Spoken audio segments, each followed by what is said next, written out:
অর্থাৎ বাংলাদেশের মানুষ যেন আরো বেশি চিকিৎসার জন্য যায়, টাকা নিয়ে যায়, ওখানে যদি টাকা ঢেলে আসে।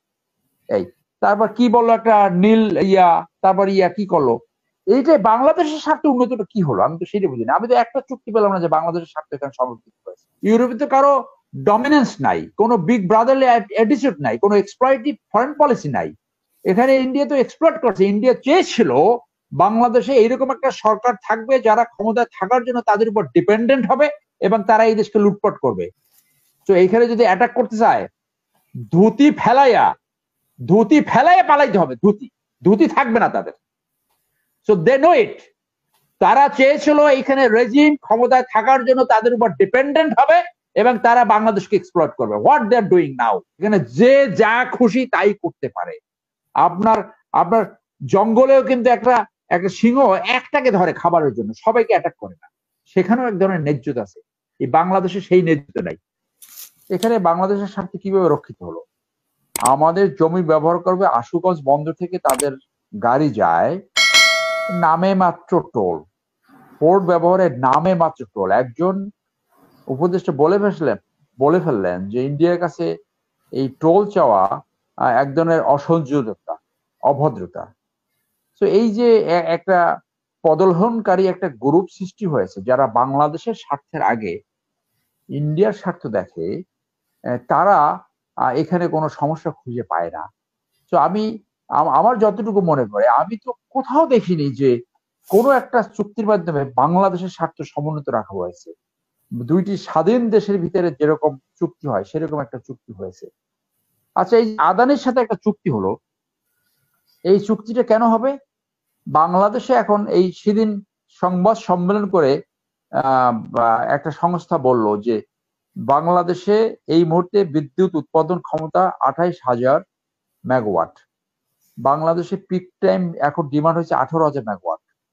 আপনার সিস্টেম লস ধরে আগামী 5-7 বছরে এটা 24,000-এ উন্নত হতে পারে। তো সেই ক্ষেত্রে আপনি আদানির কাছ থেকে বিদ্যুৎটা আনবেন কেন? এই চুক্তিটা করলেন কেন? এখানে কিভাবে বাংলাদেশের স্বার্থ সংরক্ষিত হলো? এখন পর্যন্ত 1 ফোঁটা বিদ্যুৎ আনতে পারলেন না, তো আপনি তাদেরকে ক্যাপাসিটি চার্জের নামে বছরে 10,000 কোটি টাকা দিয়ে যাচ্ছেন। এই 10,000 কোটি টাকা বছরে তাদেরকে, এটা তো এক ধরনের ডাকাতি, এক ধরনের চাঁদাবাজি। তো আপনি যদি চুক্তি করে আসতে পারতেন যে এই কাঁটাতারে বেড়া থাকবে না, বাংলাদেশের স্বাস্থ্য ব্যবস্থা উন্নতির জন্য একটা কোঅপারেশন হবে যে বাংলাদেশের পেশেন্ট যাতে ইন্ডিয়াতে কম যায়। কি করলেন আপনি? ই ভিসা মেডিকেলের জন্য, অর্থাৎ বাংলাদেশের মানুষ যেন আরো বেশি চিকিৎসার জন্য যায়, টাকা নিয়ে যায়, ওখানে যদি টাকা ঢেলে আসে। এই তারপর কি বললো একটা নীল তারপর কি করলো, এইটাই বাংলাদেশের স্বার্থে উন্নতিটা কি হলো, আমি তো সেটা বুঝি না। আমি তো একটা চুক্তি পেলাম না যে বাংলাদেশের স্বার্থ এখানে সংরক্ষিত হয়েছে। সো এই যে শুধু ক্ষমতায় থাকার জন্য ম্যান্ডেট বিহীন ভাবে আমি যা কিছু ইন্ডিয়াকে দিয়েছি তা আজীবন মনে রাখবে। সো সেইটা তো মানুষ সেইটাকে বলে বিক্রি, যে এদেশে যে 15 লক্ষ কম বেশি লোক তাদের কাজ করছে অবৈধভাবে, সেইটার ব্যাপারে আপনি ইন্ডিয়ার উপর চাপ সৃষ্টি কেন করলেন না? ভালো কথা, 3 মাসের ভিতরে সৈনিক ফেরত পাঠাইছেন, কিন্তু আজকে যে বাংলাদেশে প্রতি বছর $10 বিলিয়ন নিয়ে যাচ্ছে, সেইটা নিয়ে একটা কথা কেন বললেন না? সবচেয়ে বড় তিস্তা, আজকে তিস্তা ব্যারেজ নিয়ে কথা হচ্ছে। তিস্তা ব্যারেজের প্রয়োজনটা কেন হলো? তিস্তা ব্যারেজের প্রয়োজনটা হলো যে আপনি শীতকালে উজানে পানি প্রত্যাহার করেন আন্তর্জাতিক আইন ভঙ্গ করে। Upper riparian country will cannot withdraw water unilaterally, এটা আন্তর্জাতিক আইন। তো সেটা বন্ধ করলেন। এখন আপনি তিস্তা ব্যারেজ করে কি করবেন? পানি সংরক্ষণ করবেন, যখন প্রয়োজন হবে তখন ইরিগেশন হবে, সেখানে পানি ছাড়বেন। তো ইন্ডিয়া এখন যদি তাদের নাকি সম্পর্ক একেবারে সর্বোচ্চ থাকলে, তারা যে এই ফারাক্কা বাদ দিল, এই তিস্তা থেকে পানি প্রত্যাহার 54টা নদী থেকে, এটা নিয়ে কেন কথা বলছেন না? তো এইটাকে মানুষ বলে যখন $10 বিলিয়ন তাদের অবৈধ লোক দিয়ে এইখানে নিয়ে যাচ্ছে, যখন বাংলাদেশের স্বার্থ বিপন্ন করে এরকম চুক্তিগুলো করা হচ্ছে, এটা তো দেশ বিক্রির সামিল। এইটা তো ইউরোপে হয় না। ইউরোপে তো কারো ডমিনেন্স নাই, কোনো বিগ ব্রাদারলি অ্যাটিটিউড নাই, কোনো এক্সপ্লয়েটিভ ফরেন পলিসি নাই। এখানে ইন্ডিয়া তো এক্সপ্লয়েট করছে। ইন্ডিয়া চেয়েছিল বাংলাদেশে এইরকম একটা সরকার থাকবে যারা ক্ষমতায় থাকার জন্য তাদের উপর ডিপেন্ডেন্ট হবে এবং তারা এই দেশকে লুটপাট করবে, এবং ক্ষমতায় যারা নাই, ক্ষমতার বাইরে, তারাও ইন্ডিয়ার পদগ্রহণ করবে। আজকে ইন্ডিয়ান হিন্দুত্ববাদী সরকারকে আওয়ামী লীগ কন্টিনিউয়াসলি সমর্থন দিয়ে যাচ্ছে, বিরোধীরা এর বিরোধিতা করছে না বলে তারাও তাদেরকে সমর্থন দিয়েছে। আজকে বাংলাদেশের স্বার্থ রক্ষার জন্য তো কোনো একটি দল নাই, এবং সেই জন্য বাংলাদেশের স্বার্থ রক্ষা করার জন্য দরকার মুসলিম জাতীয়তাবাদের রেনেসা, আদারওয়াইজ হবে না তো।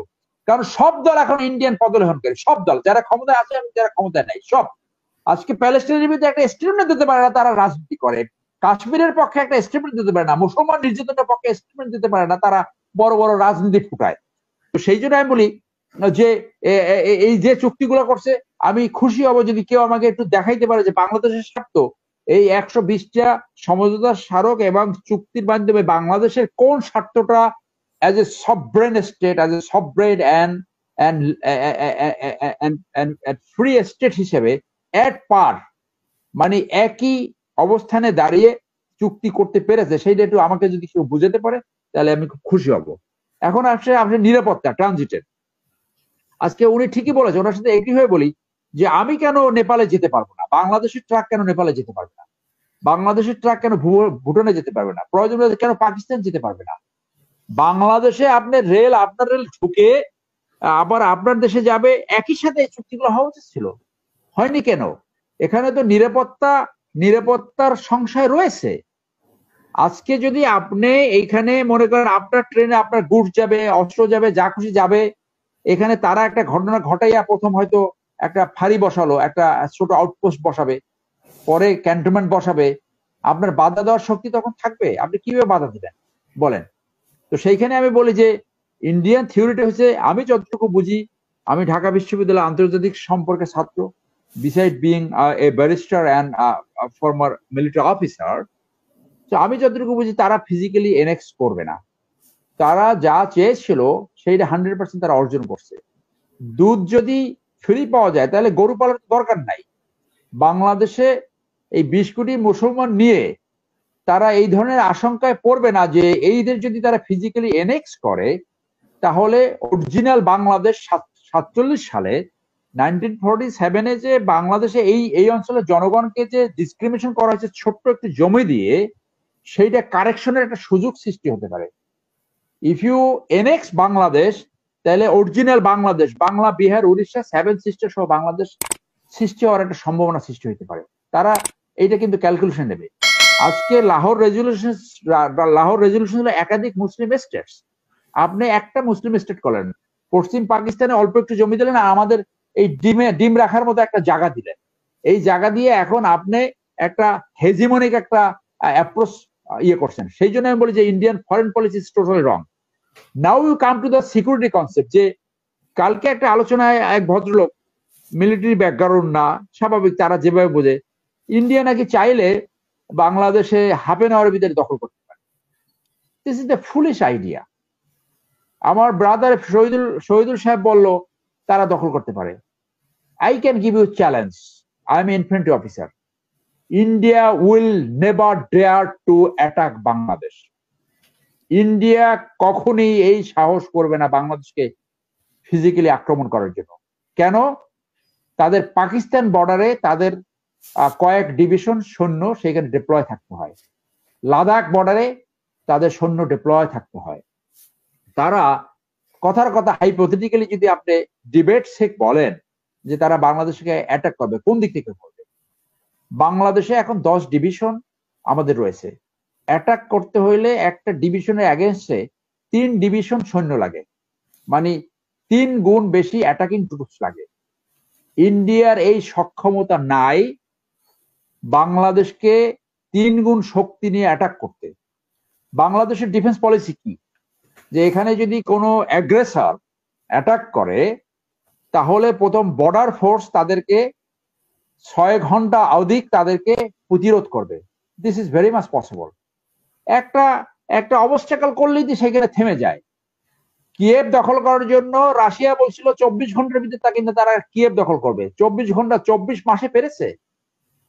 সো ফর মাই ফ্রেন্ডস যাদের মিলিটারি ধারণা নাই, ট্রেনিং নাই অথবা কনসেপ্ট নাই, ফর দেয়ার নলেজ, তারা যদি বাংলাদেশে অ্যাটাক করতে চায়, আমাদের সব দিকে এখন ডিভিশন রয়েছে এবং বর্ডার ফোর্স তাদেরকে এসটি করবে 6 ঘন্টা থেকে 24 ঘন্টা, রেগুলার ফোর্স তখন পজিশনে যাবে এবং 1 মাস আমাদের যে জওয়ান ছেলেরা আছে 1 মাস 4 সপ্তাহ মিলিটারি ট্রেনিং দিয়ে একটা ন্যাশনাল আর্মি সৃষ্টি হবে। লাইক পৃথিবীর অনেক ক্ষুদ্র রাষ্ট্রে এরকম ন্যাশনাল আর্মস বলে।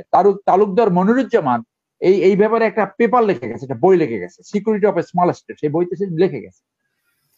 তো এইখানে যদি অ্যাটাক করতে চায় ধুতি ফেলাইয়া পালাইতে হবে, ধুতি থাকবে না তাদের। সো দে নো ইট। তারা চেয়েছিল এখানে রেজিম ক্ষমতায় থাকার জন্য তাদের উপর ডিপেন্ডেন্ট হবে এবং তারা বাংলাদেশকে এক্সপ্লয়েট করবে। What they are doing now, এইটাই তারা করবে। এখানে গণতন্ত্র তাদের কনসার্ন না, এখানে সুশাসন ন্যায় বিচার তাদের কনসার্ন না। তাদের প্রফেসররা ইন্টারভিউ দিয়ে এই কথা বলছে, আমাদের এক সচিব বলছে বাংলাদেশের প্রত্যেকটা নিয়োগে তারা ইন্টারভিউ করে। এইটাই তারা করতে চেয়েছে। আওয়ামী লীগ তো তাদের ট্র্যাপে পড়ছে, কমপ্লিটলি রয়ের ট্র্যাপে পড়ছে আওয়ামী লীগ। সেই জন্য আওয়ামী লীগের পক্ষে সুশাসন ন্যায় বিচার দেওয়া সম্ভব না। যে দলটার নেতৃত্বে বাংলাদেশের স্বাধীনতা হলো সেই দল আজকে স্বাধীনতার যে সার্বভৌমত্ব হুমকির সম্মুখীন তারা ফেলেছে। সো যার জন্য আমি বলি যে এই যে ট্রানজিট, তাতে আসলেই দেশ বিক্রির এলিমেন্ট রয়েছে।